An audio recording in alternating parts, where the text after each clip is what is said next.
قال حدثنا عبد الرزاق قال أخبرنا ابن جريج أخبرني ابن شهاب عن سالم أخي بن سعيد أن رجلا من الأنصار جاء إلى النبي صلى الله عليه وسلم فقال أرأيت رجلا وجد مع امرأته رجلا أن يقتله فتلاعنا في المسجد وأنا شاهد. benn waay bu bokk ci Ansaar balaa ji wàcce ne ñi nga xam ne dañuy jiñ njaaloo ay jigéeni gor nañ leen géteel te nañ leen géteel te yàlla jàpp na leen ñuy fasiq ku xas gor géteel war na ca te fasiq nga itam dootuñ nangu sa seede ji lislaam dara nga xam ne danga am ñenanti seede yoo xam ne ñoo ko gisandoo loolu mënul nekk benn waaye ci Ansaar jóg na yonent waaw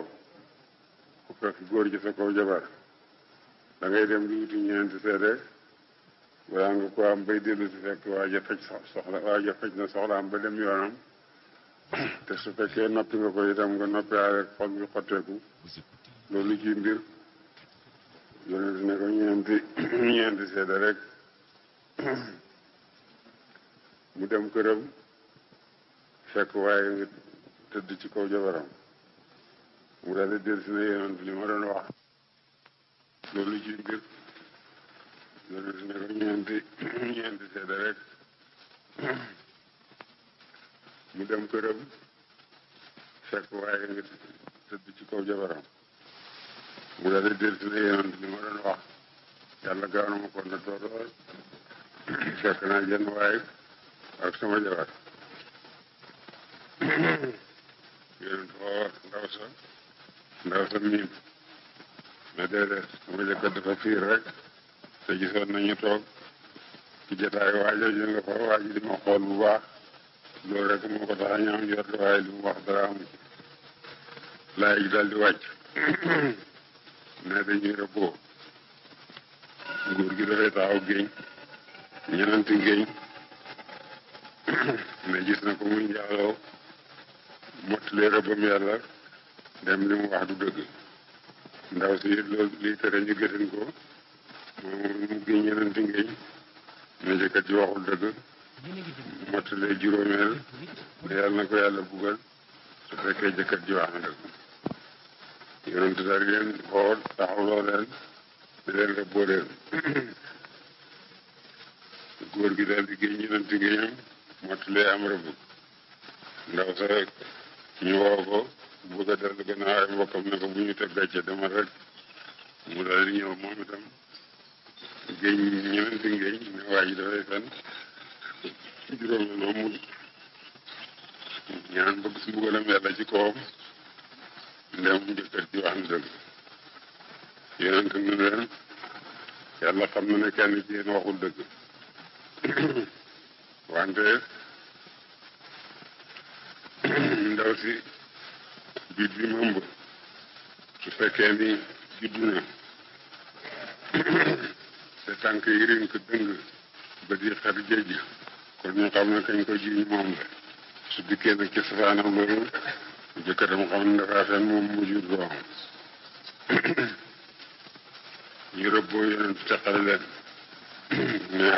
nañ tàggoo te dootuñu ànd mukk ba mu wasinee ba ñu indi doom ji yonent gis ko mu nitu farwa lool yonent ne su taxutula téere yàlla bi àtte na ko noppi kon ne ndaw si naa ko diggaale moom doon na li mu doon géñ wax doon dëgg